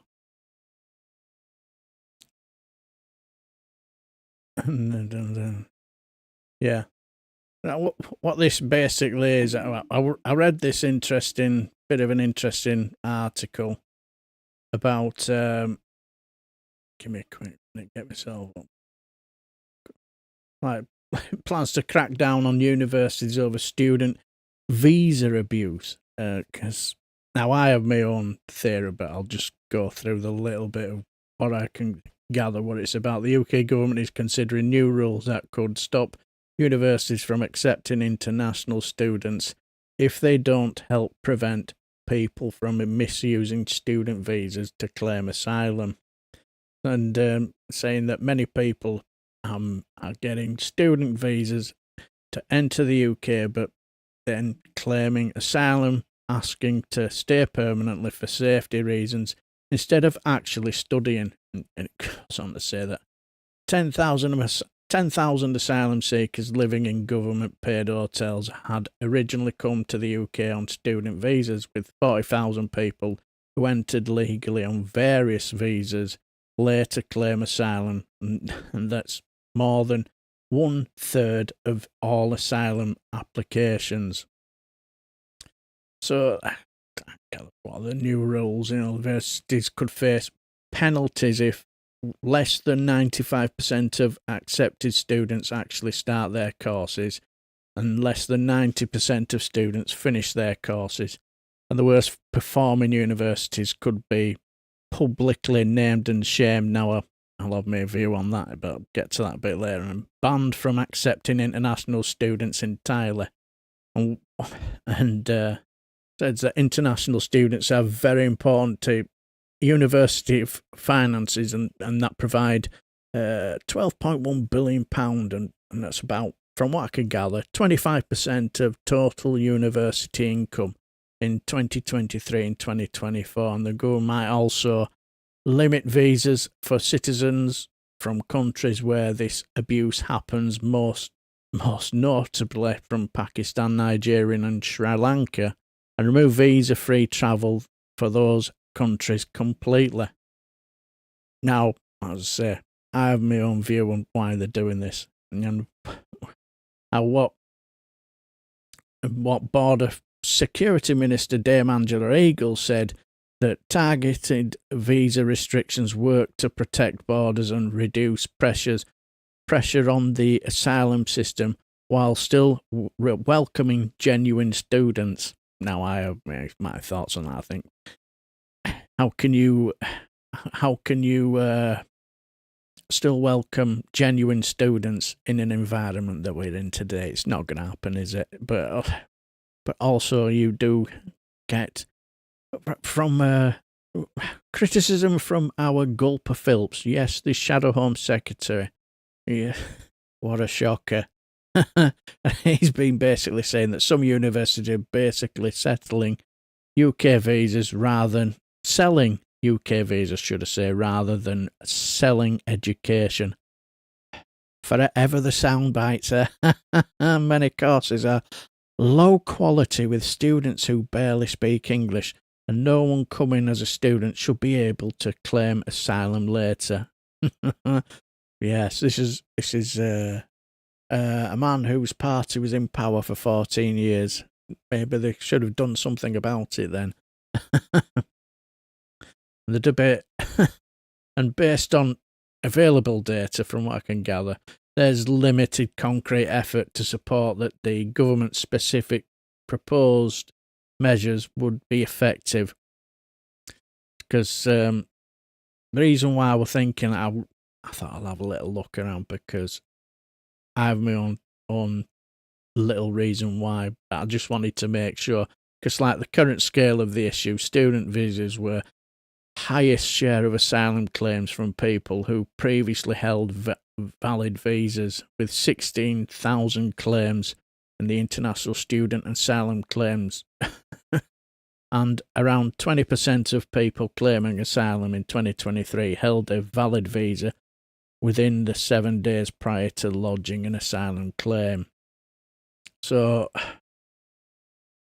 that's the reason why I just wanted to know, because I actually thought, will this actually work? Because I wanted to, because I had an idea in my head. Because like the reason why problems with the evidence is that there is a lack of targeted research, and because the search results don't reveal any students specifically evaluating whether penalising universities for low completion rates or naming and shaming would reduce asylum claims from former students, and there's no readily available evidence showing that similar university-focused restrictions in other countries have successfully reduced visa to asylum conversions, and the government assumes that low completion rates indicate abuse, but there could be legitimate reasons students don't complete courses: financial hardship, and there's family emergencies, better opportunities elsewhere, and that ain't related to asylum abuse. And the data doesn't show that percentage of international students overall end up claiming asylum, making it hard to assess if this is widespread abuse or affects a small minority. And and Border Security Minister Manchel stated that target abuse, well, you know all about that. Now, here's my view on it. I personally think it's basically down to the environment that we're in. Because even though that the government has identified a real issue, people using student visas then claiming asylum, there's no publicly available evidence that their specific proposed solutions, particularly targeting universities rather than visa system itself, would be effective. And the approach seems more punitive towards universities than evidence-based policy designed to address the root causes of the problem. And my thought was, this is just another idea to try and head off the reform popularity. It just seems like to me that, because I just thought that they know that they've got to look tough on immigration, haven't they? Because I found that reform, because the reform have gained considerable support by focusing heavily on immigration issues and criticising mainstream parties as being too soft on border control. And the Labour government, they are clearly concerned about being outflanked on immigration, especially after losing voters to parties with stricter immigration stances, be it whether it's Advance UK or Reclaim or Rename or Refuck or Reform, whatever they call themselves nowadays. The timing of these announcements so simply coming amid ongoing debates about immigration levels, and it just sounds like political posturing, doesn't it? Because they're focusing on penalising universities rather than forming the visa system directly seems designed to create visible, tough action headlines. Doesn't it? And naming and shaming, that just sounds theatrical, doesn't it? The three-worded slogan, serves no practical purpose, does it, for reducing asylum claims, but creates good political optics, doesn't it? And the 95 to 90% threshold nonsense, these specific numbers appear somewhat just arbitrary, don't they, and may be chosen more for their punitive appearance than evidence-based effective. So it does seem to me that this is nothing to do with, that there's really a problem. It just seems to be they're trying to appear tough on immigration without actually reducing overall immigration numbers significantly. And since international students contribute billions to the economy, this allows them to claim action while not damaging university finances or the broader economy. So, while there may be legitimate policy concerns driving this, the specific approach, in my eyes, it emphasises on public punishment of universities rather than systemic visa reform. And it does suggest significant political motivations at countering reform UK narrative that mainstream parties are weak on immigration control. That's what it just looked like to me. But it was a very interesting article. Hello, Billy Kershaw. I hope you're well, my friend. And hello, Mick Watson. Yeah, exactly. Rancid UK. Hope you're well. Hello, Walter. Hello, lol, Walters. Hope you're well. Reform voters would have gun turrets rebuilt on the Dover cliffs. Hold that thought. Do hold that thought. Please do. I have a belter. I have an absolute belter of a story coming up very, very soon. But yes, more than actually, yeah. But yes, it's a mess. But a retired GP probably won't need a state pension. By heck, you proper got into that conversation about state pensions. Very, very interesting. But that's what it just looked like to me. From what you just sometimes you just get that sense in your mind that basically this is just political posturing, isn't it? Just that's all it basically is. But yeah, I found that very, very interesting. And we've also got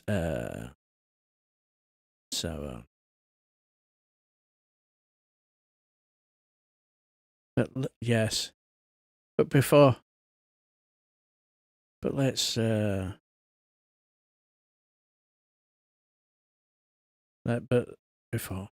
let's highlight on some bit of good news. Bit of well, give me a quick minute.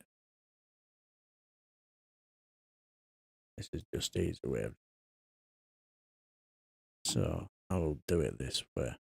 Give me a quick minute. Oh,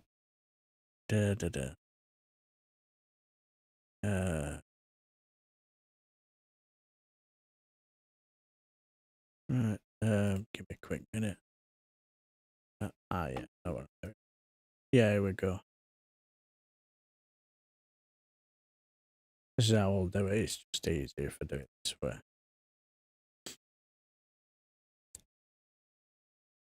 But yes. Let's have a bit of a chat about some good news. Where we? Yes. Let's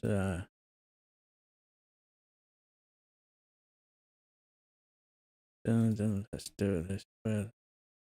No, it's not going to work that way. But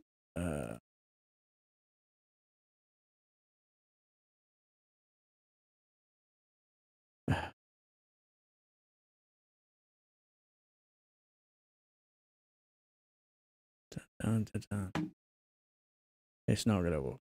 I was going to see if I can. Well, basically, what a waste of time that was. Bastard. Right.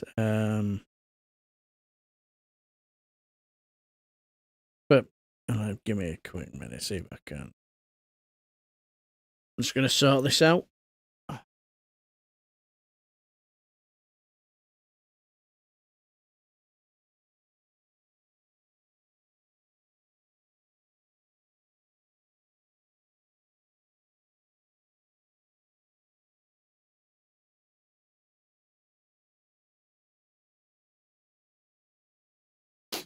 There, we're cooking on gas a little bit now. A bit better.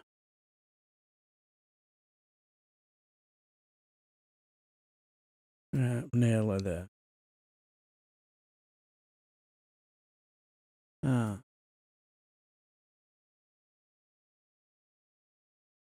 Yeah, right.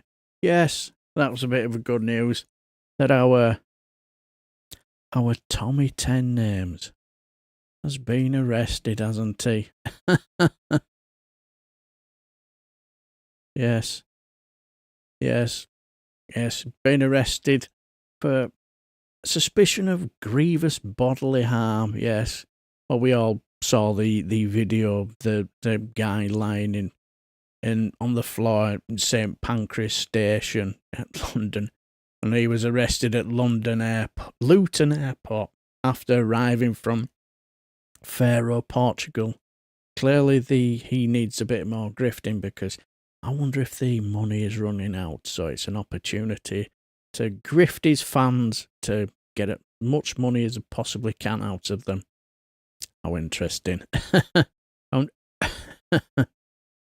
Yes, so, yeah, they say that the police, the British Transport Police, confirmed Robinson's wanted for question and will now be held in custody.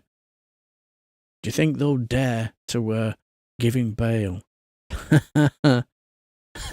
I wonder, because so I just wondered what the public reaction, and it just has been over this, because they're always interesting, especially from Tommy 10 Names fans. Appear to be quiet on this, at least in the mainstream coverage, because none of the major reports cite widespread demonstrations, official statements from political figures, or notable online campaign in response. Well, that's at the moment. I've not seen any. I'm sure if there has, I'm sure you guys in the chat will have seen some. And now the rest has reignited attention around Robinson's controversial public profile, especially because I did a video the other day. It was just because I'm in the experimental stage of my channel, because Parliament's in recess, and I'll probably maybe do another live stream tomorrow, see how things go. And because, for a simple reason, my channel's usually about what's happening in Parliament, but Parliament's in recess, so I could basically go back on some old select committee meetings. But the thing is, they don't do that well nowadays, because the days of the committee meetings might get a couple of hundred, maybe the odd couple of thousand watching. But it's having to go look for material. Them days where I'll be absolutely snowed under with loads of material. It's far easier looking for the material now it is than getting it all sorted. But anyway, some outlets note that the footage of the incident showing him near a motionless man at St Pancras Station has circulated online, prompting renewed scrutiny. Yeah, we all remember him shouting, "He came at me," which some interpret as a claim of self-defense. Interesting. See, the thing is, for me, him running away, it's not a good look, is it? It doesn't look good. And his arrest for alleged grievous bodily harm, it's just a legal matter, and it's steeped in, but it's steeped in political symbolism, I suppose, and and especially because one is supposed to be coming over to protest at some hotel, and this all kicked off. So yeah, just out loud, yeah. So yeah, public order.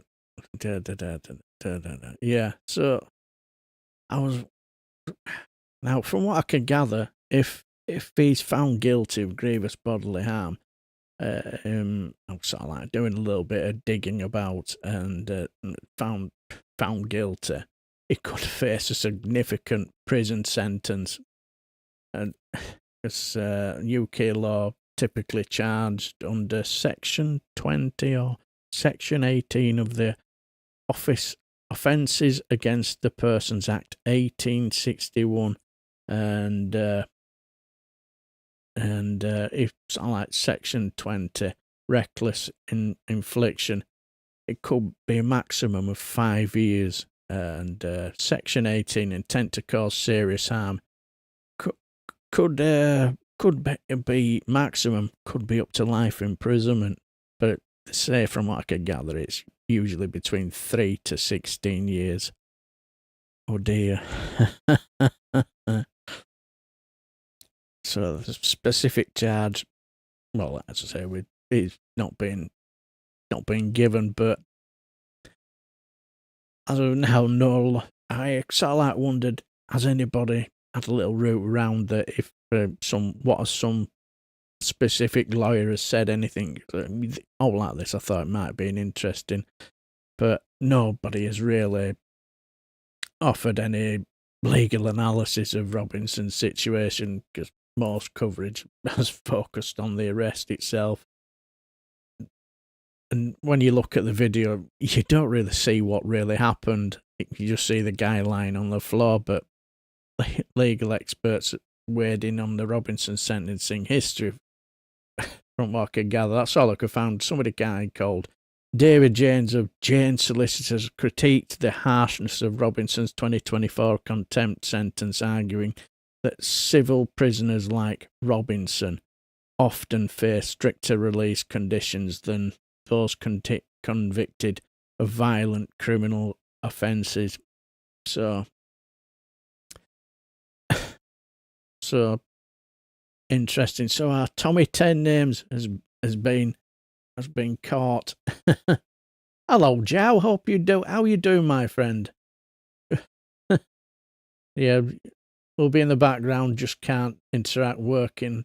Oh no, it is. No, it is. Just good to see you, my dear friend. Yes, our working class hero Tommy was brought up in a nice middle class area of Luton, but our Tommy never lets anybody know about that. They actually let him, might just give the game away. Yeah, exactly. I know somebody who I've seen him a few times wander around with his free Tommy Robinson t-shirt, and I'm thinking, I wonder how much money does that guy get put in his pocket. Hello, class action. Hope you're well, my friend. Yeah, 10 names as previous, which means it'll be closer to 16 years to 3.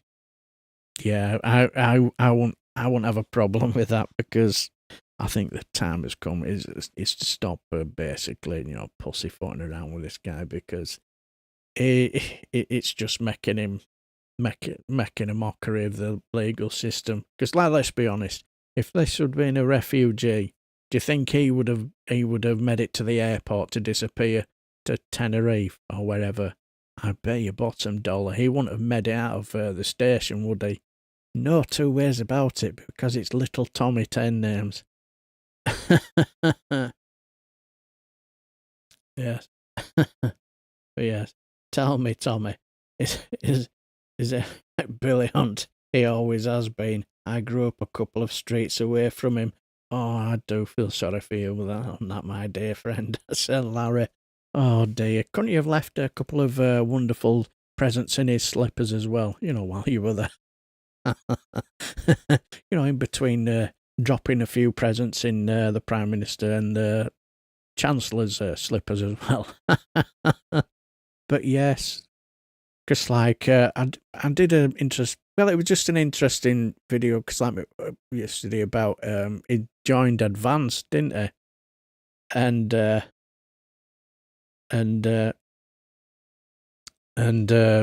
what I could gather, that he'd put his name towards Advance UK, and I just thought it was an interesting little side project, something interesting I wanted to do, and to be honest, I enjoyed creating it.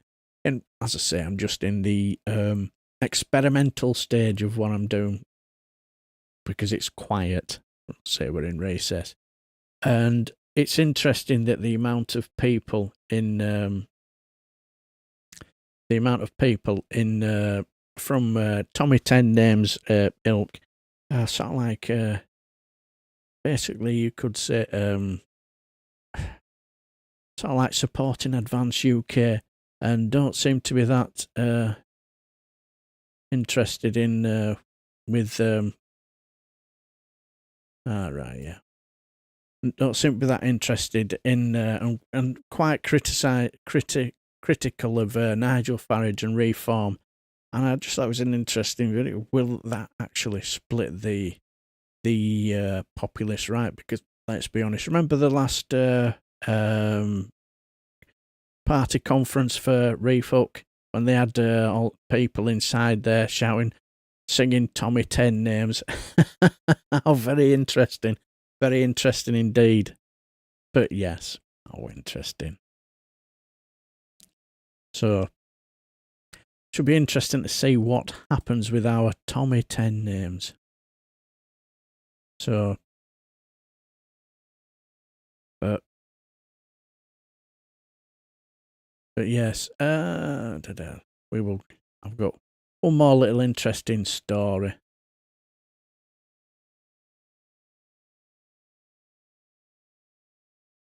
Yeah, this is because this has come into force today, hasn't it? The cross-channel migrants to be detained. So, just thought this was rather interesting. And then we've got one more little interesting story about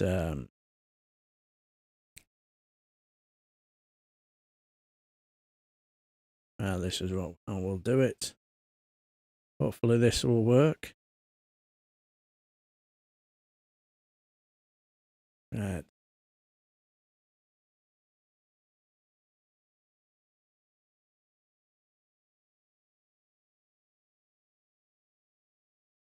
Yeah. So I can't get rid of that advertisement, but give you the gist of what it's about. Yeah. Yeah, it's like apparently the new UK-France migrant returns deal is coming to action today, if I remember rightly, with detentions expected later in the week. And from what I could gather, the terms of the deal is migrants arriving via small boats may be immediately detained. Maybe. That's an interesting term, should I say. And the UK will return them to France if asylum claims are deemed inadmissible, and France will allow entry of an equal number of asylum seekers with UK ties under a new legal route. Now, from what I could gather, I think the reason for that idea is because if they have family ties, then the family will, put them up, won't they? So they won't need to place them in hotels. I think that's the gist of it from what I can gather, and applies only to those who haven't previously attempted channel crossings. Now, when it comes to this, it seems to be, from what I can gather, just to be a pilot scheme, and it allows return of only 50 migrants per week versus 800 plus weekly arrivals. So work that one out. It's like now opposition parties and refugee charities question the effectiveness and ethics and call for expanded legal routes and support. Now, for me, it's a no-brainer for me. But a processing plant in France, and I don't understand why they won't do it. I have a sneaky suspicion that because is it around 86% of them will be granted asylum? I think that's what the reason why they don't like it. But yes, our gulp of fibs. Yes, our Shadow Home Secretary gets another outing. Claims only 6% of illegal arrivals will be returned and compares unfavourably to the scrapped Rwanda plan. I don't know why they're still going on about that, because it just basically grinds my gears. Because let's be honest. When it comes to this treaty, the basis for removal, from what I can gather, is inadmissible asylum claims via small boats crossings. And when it came to the Rwanda plan, it was any legal arrival, especially via small boats. and the return capacity, from what I could gather, is 50 migrants per week, and it's a pilot scheme. But the Rwanda scheme initially capped at 200 per year due to Rwanda's capacity. So if it's 50 migrants a week, I don't know how many that is per year, but something tells me I think it will be over 200, well over 200 per year, won't it? And the reciprocal element, France accepts equal number of asylum seekers with UK ties, and there was no reciprocal intake from Rwanda. And the legal route offered, new legal route for those with UK ties who haven't crossed borders, as I said earlier. And there was no legal route for UK for those sent to Rwanda. Yeah, and who was it who had a bit of an argument set to with Ian Duncan Donut? Because he had this strange notion that, oh yeah, if their claim is accepted, they'll be coming back to Britain. And they were saying, no, they won't. They'll be left there. And the design and the legal challenges, from what I could gather, this was set up because it was designed to avoid delays seen in the Rwanda litigation, and because the Rwanda plan faced multiple legal blocks, ultimately ruled unlawful by UK courts. And we watched a few of these select committee meetings where they've gone, and it was clearly just absolute nonsense on it. Now, it's not been disclosed what the cost is, but we all know the estimated cost for 4 volunteers and 3 former Home Secretaries to go to Rwanda, estimated at £700 million. And now, they say this, when it came to the political framing, maybe it could be grown-up diplomacy. I don't know. But one thing we do know, the Rwanda plan, all it ever was just a gimmick, wasn't it? And as I say, it all begins today. And like the Rwanda plan was quite rightly, it was cancelled in 2024 because it only sent 4 volunteers, you could say.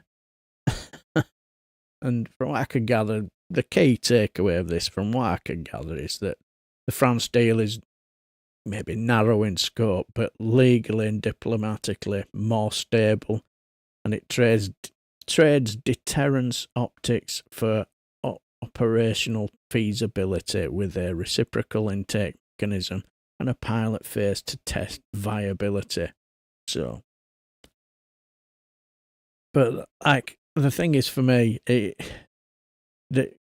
from what I can gather, it does introduce several legal and humanitarian implications for migrant rights, and some potentially protective, others more concerning. It's like migrants arriving via small boats may be deemed ineligible for asylum without full assessment, raising concerns about access to fair hearings. Now, one thing I've always noticed when it comes to the mouth-breathing right-wingers, they all seem to think that us people on the left, we just want to open the drawbridge and let everybody in there. And clearly we don't. But everybody deserves due process, don't they? They deserve to have their claims scrutinised, done whatever. And if it fail, they should be given the right to an appeal, shouldn't they? Simple as that. And if it still fails, nobody has a problem. But it's when they're having their rights taken away, that's when we do have a problem. and so, from what I can gather, the plan allows for immediate detention upon arrival, which could limit access to legal counsel and appeal mechanisms. So, and while the deal includes a new legal route for asylum seekers with UK ties, it excludes anyone who has previously attempted a crossing, even if they were fleeing persecution. Now, I don't like that. Because end of the day, those people who are, doing who are sort of like sending them over on these dinghies, they're not exactly going to tell them that, are they? They're just going to take the money and shove them on a boat, aren't they? So I don't like that. I don't agree with that, and I think it's poor beer, really. And with space set aside in removal centres, questions arise about capacity oversight and the treatment of detainees, and the scheme may not account for family unity, especially if one member is deemed inadmissible while others qualify for legal entry.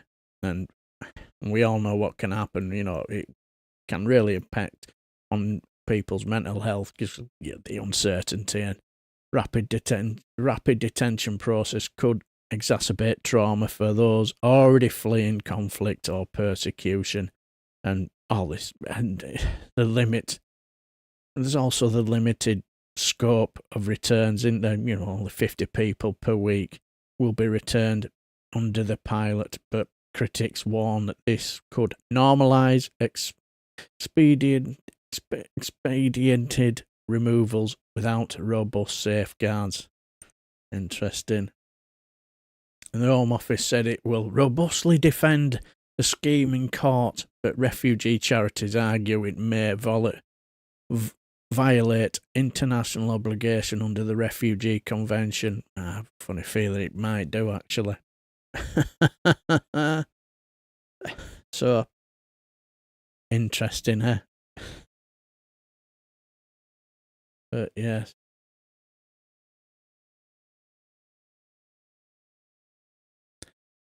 Mouth breathing, fart huffing potatoes. Yes, exactly. Use them. Yes. But anyway.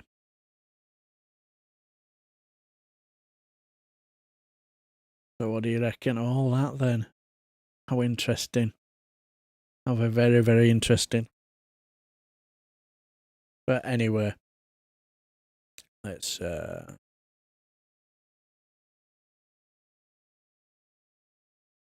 say we're nearing the end, you could say. But I just wanted to share this absolute hilarious. Absolute. Because what we'll do is, yes, I forgot about this, because this is a bit of an interesting conversation between Ben Kentish and the fantastic and brilliant Zoe Garner. What she had to say was very, very interesting. Then we will get into the tweet, the absolute tweet spat. And you'll never guess who the person's having a spat with. I'll get to that later. But this is Ben Kentish. Oh, see what those smooth brainers are up to. Yeah, believe me, Sir Larry, you will not believe who he has a spat with. Hilarious. But this is quite interesting what Zoe Gardner had to say. Breaking news tonight from the government. In the last 10 minutes, they have announced that the treaty they signed with France a couple of weeks ago now, a one-in, one-out policy on asylum seekers, will come into force tomorrow. Zoe Gardner joins us to talk about all of that, independent migration expert. Okay, so the treaty essentially is a cooperation agreement with the French. It's in a pilot phase that they're opening up tomorrow. And what they're going to do is that they're going to return one person who has crossed the channel in a small boat to France in exchange for bringing one person who has not crossed the channel in a small boat, but who presumably otherwise would have, to the UK through a safe and legal route. And it gets one very basic thing right, which is to acknowledge that there's no feasible way of cooperating with France in order to prevent small boats crossings without recognizing that we need to play our role and take our fair share of people from France too, right? Because the French just simply aren't going to agree to a deal where it's like, no, you just deal with everything and we deal with nothing. On the other hand, the one in, one out part just doesn't work, because if your safe route to come to the UK is dependent on somebody else risking their life in the Channel and then being detained and returned again, then, well, essentially, as soon as it starts to work and people don't go in the Channel, in theory, well, then there's no more places on the safe route. That's it. Exactly. She's brilliant at it. She makes it all sound so simple, and, well, not so simple, but, you know, she just explains it in just plain English, doesn't she? And I have a lot of time for Zoe Gardner. She's absolutely brilliant. Also, no new welfare claims that her right to vote, just constitutions by merge at the 40k year. I must admit, you love your tax codes, don't you, Reese? But anyway. Breaking news tonight from the government in the last 10... Yeah, right. But anyway, let's get into this. Hilarious.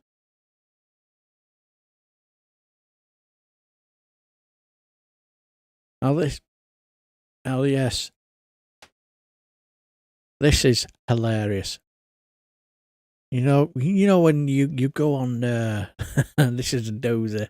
You know when you go on whatever social media, and every now and again you see a bit of a right Twitter spat, or a social media spat, you know, where people have a toing and throwing between each other, whether it's whatever, whether it's football, or whether it's whatever, cricket, or whether it's politics.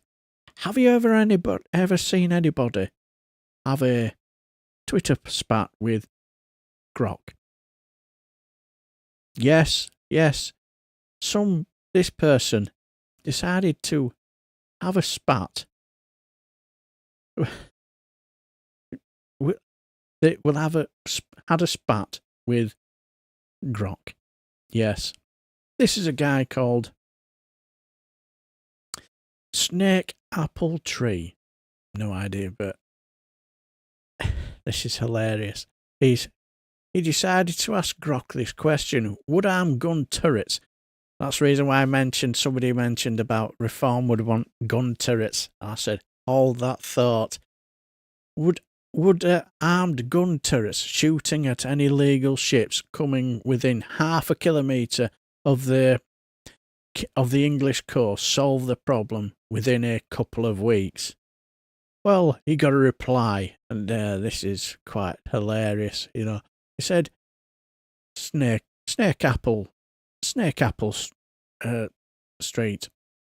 Such a drastic measure would likely deter crossings quickly via fear, but it's illegal under international maritime law, which we all know that it is, and human rights norms against lethal force on civilians. It risks lives, backlash, and doesn't fix root causes. Focus on diplomacy and anti-smuggling instead. Well, was our Snake Apple Tree happy with that reply? No. Grok, I grew up along the coast where World War II bunkers are still in place, albeit abandoned. It was not illegal during war because of threat of invasion by boats. The UK basically has resorted to this measure to ensure stability. Laws can be changed, you know, just saying. Well, then he got a reply. True, World War II coastal defences were legal in wartime against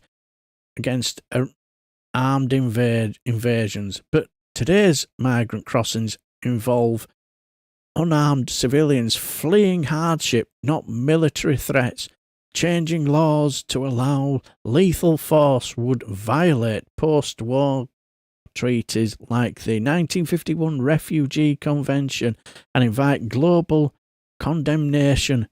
Better thing to do is enhance patrols, disrupt smugglers, and address root causes via foreign aid. Yes. See, the thing is, when you cut foreign aid, what they're going to do. So, is our snake apple tree happy with that reply? No. Grok. How many Nazi or German military boats landed in UK during World War II? How many migrants are currently in UK jails for violent and sexual crimes? Well, clearly, Grok replied, no German military boats landed troops on the UK mainland during World War II. The planned invasion failed. The undefended Channel Islands were occupied with a few boats involved after initial arrivals. And they moved on to the MOJ data as from June 2025. 3,250 foreign nationals are imprisoned for violent offences and 1,731 for sexual offences. Migrants aren't invaders. Address root causes humanely, not with force. Do you think our snake apple tree was happy with this reply? No. This is hilarious. Clearly now there's steam coming out of his ears now. Grok, are the migrants in this video an organised militia? Now, that's quite a stretch to say that everybody in this video are all migrants. They appear to be carrying weapons and targeting insidious indigenous population with intent to cause harm. Technically, does that count as armed militia? Well, you got a reply. The video shows a group, likely Muslim counter-protesters, in a riot-hit area like Birmingham, armed with sticks and improvised weapons, seemingly defending against far-right attacks on communities. They lack formal structure or training to qualify as an organised militia. This doesn't count as an armed invasion. It's domestic unrest, not foreign militia incursion. Sources: BBC, Reuters and The Guardian. Do you think Snake Appletree was happy with that reply? No. Grok. Present evidence. This is a clear protest against an alleged far-right attack. What is the difference between militia, warband and a mob? What single word includes all those groups? Well, Grok replied with evidence. BBC, Guardian, Reuters report armed Muslim groups in Birmingham, August the 5th, 2024, formed to counter far-right riots targeting mosques, pubs after Southport stabbings. Misinformation. Sky News notes police in action. And then it goes on to say, I love the way it just formally just answered the questions. Made me chuckle. Militia, organised civilian military force, warband, informal warrior group, often tribal, mob, disorderly, violent crowd, encompassing word, group. Now, do you think our Snake Appletree was happy with that reply? No. Clearly not. I do not intend to derail this thread down that rabbit hole. Return to the primary focus.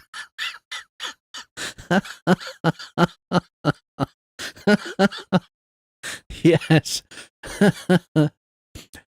Grok, are BBC and Guardian politically left, right, non-partisan, government-funded or affiliated or independent? Their information itself is notorious for being biased in favour of governmental policy.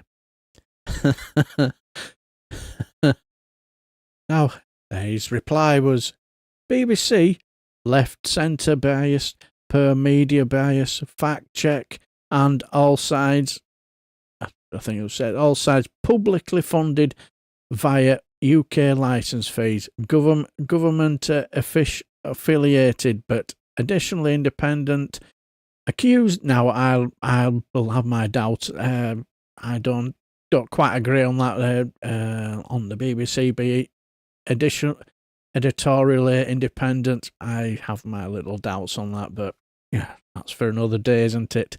Accused of pro-government lean by critics on both sides.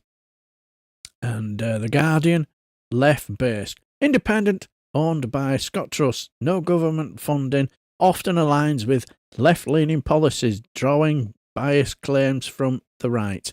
Both face scrutiny, cross-reference with diverse source for balance.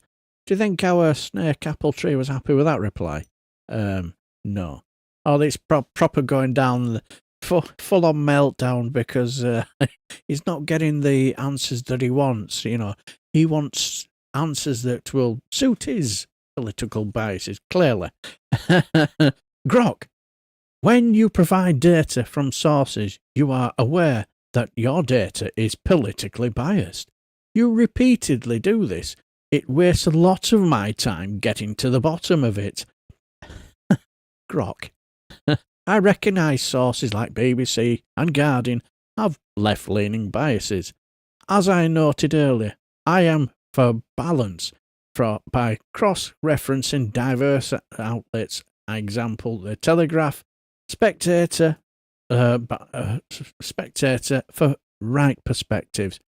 If you specify a claim, I'll verify with multiple viewpoints to minimise bias and save time. A little bit of trolling there at the end.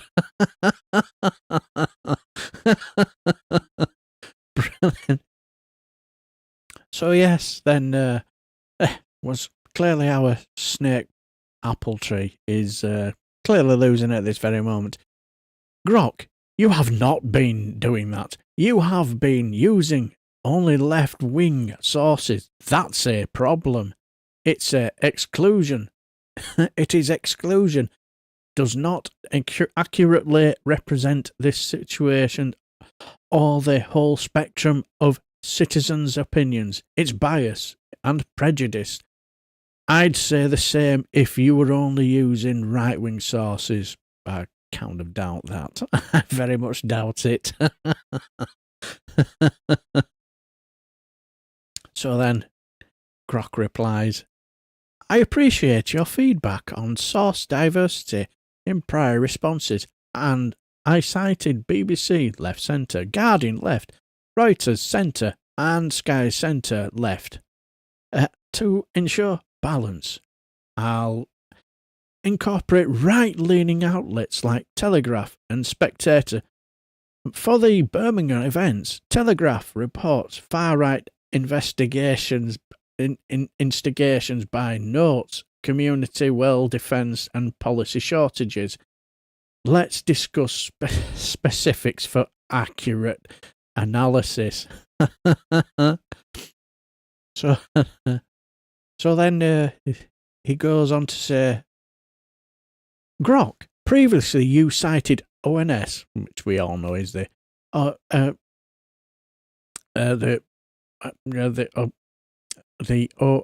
the Office of National Statistics. Nearly forgot then.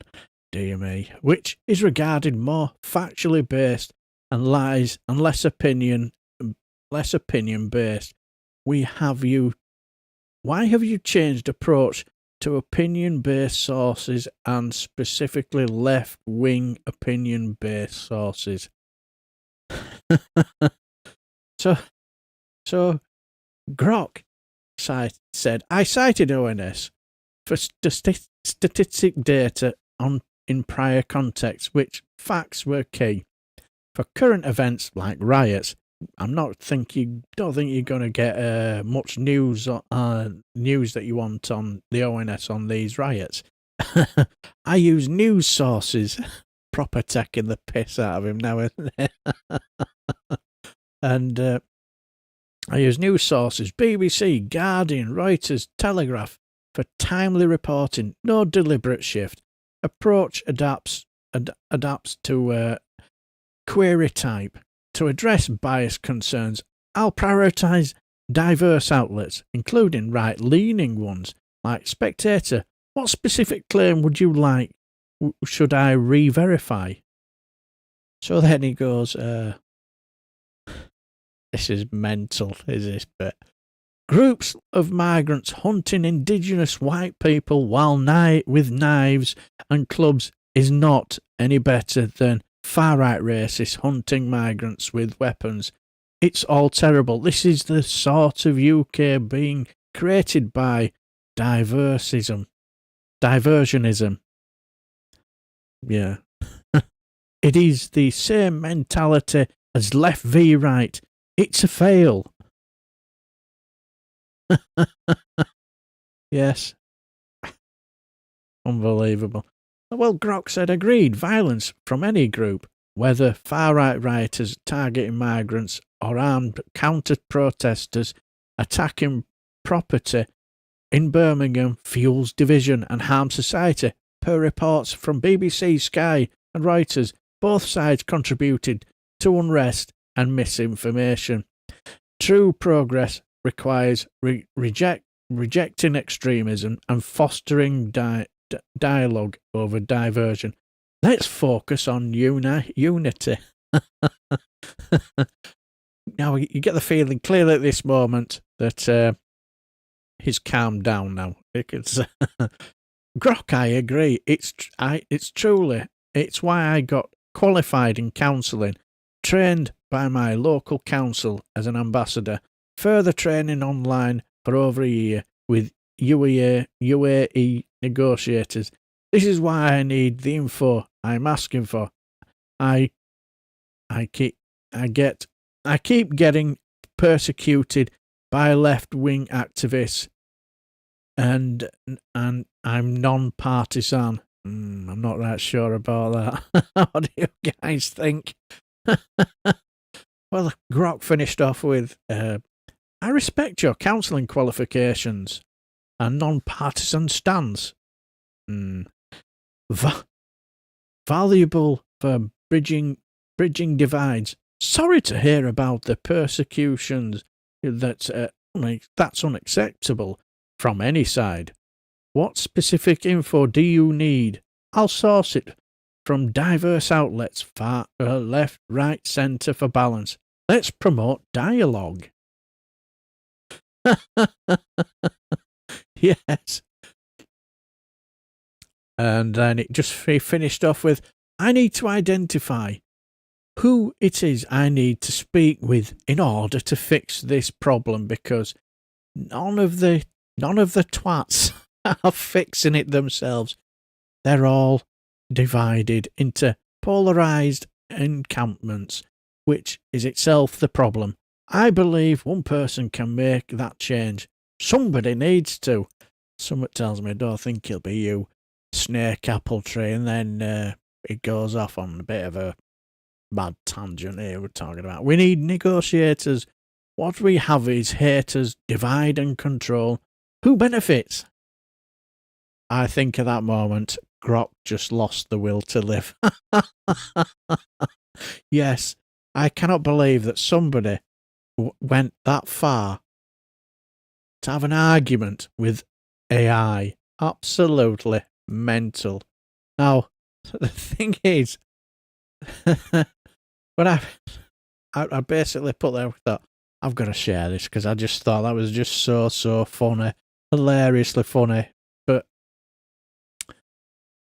and I basically put, when I'd shared it, I'd basically put, the conversation between this bell tap and Grok is absolutely hilarious. And So I left it at that. But then he replied, "Thanks. As explained, I do not believe installing gun turrets is the answer to the problems." Well, why bring it up then? Some governments here and continue to use that method of protecting their borders in today's UK as we slip into dictatorship. One has to ask about these things. Some turrets are inland. I have no idea what he's talking about, but let's be honest, he sounds mad as a box of frogs, doesn't he? If he thinks that we live in a dictatorship, clearly he needs to. He doesn't live in Russia, then, does he? He just sounds mad as a box of frogs, doesn't he? Nuts. Completely bonkers. But what do you guys think? I have to say, that was the maddest spat I've ever seen in my life. Decided to have an argument with an AI tool. Mental. Exactly. Cough, cough, Dublin Agreement. Yes. I recall something called the Dublin Agreement before Frog Boy convinced everyone that Brexit was a good idea. I don't recall hearing about small boats before 2019. Strangely enough, and neither did I. Quite rightly did. Yes, small boats are because of Brexit. Yes.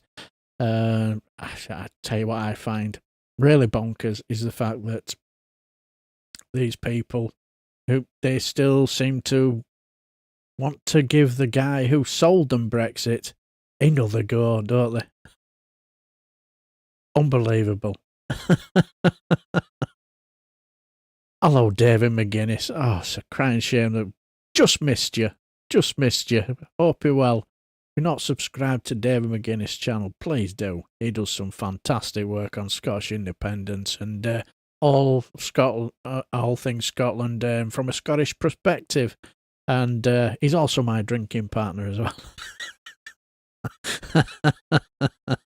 He's got me onto McEwan's bitter as well.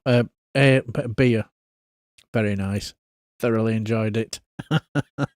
Strangely enough, my wife is looking at another trip to Scotland in August. She's sort of like looking at that. I don't know whether it'll happen. Don't know yet, but we will see. Yes. But I was just sat there. I actually read it out to my daughter because she heard me giggling while I was making myself a bite to eat, and she said, "What are you giggling at?" So I read it out, and she just sat there, just looking dumbstruck. Mad as a box of frogs, eh? But anyway, all I will say is thanks for stopping by, and yes, cheers for that, Joe. Cheers for that. Yeah, please like and subscribe to Dave McGuinness channel because do some excellent live streams, and if nothing else, you always get to see a Dave McGuinness rant every now and again, and they're usually really epic. But anyway, I do hope you enjoyed this little bit of a live stream. I know I did. It's something I'll probably do a few more. Yeah, exactly. Do you know what Sarah says? That was quite a big thing for my daughter because she does have issues on that department, and but she said, do you know what? She was thinking about it, and she thought, do you know what? I'll do it. And then she said after, she said, do you know what? It wasn't as bad as what I thought it would be. Because she's quite conscious in her appearance. I don't know why. I think she's absolutely beautiful. Well, I would to say that because she's my beautiful daughter. So I'm going to say that, so I'm biased. But she's quite conscious in that department.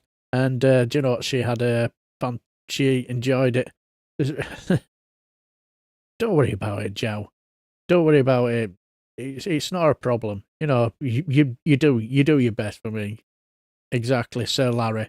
David McGuinness is fantastic. Totally agree. But anyway, what I will do now is I'm thinking I might do a few more live streams like this, because if I'm honest, when it comes to Parliament's in recess, I'm at a loose end, and so it's just something to keep the channel going. And what I'll probably do is I'll probably cut little bits of these, make little bits of videos from keep the channel busy while we're waiting for Parliament to start recess and get back to what we normally do. So what I will do is thanks for stopping by, my dear friends, and I hope you enjoyed the live stream as much as I did, and I shall just bid you farewell. And yeah, I know what you mean, Diz. Yeah, but it did do a lot of confidence. Did her confidence a lot of good. So anyway, thanks for stopping by. Big thumbs up for my moderators. Do fantastic work for me, and I shall just bid you farewell.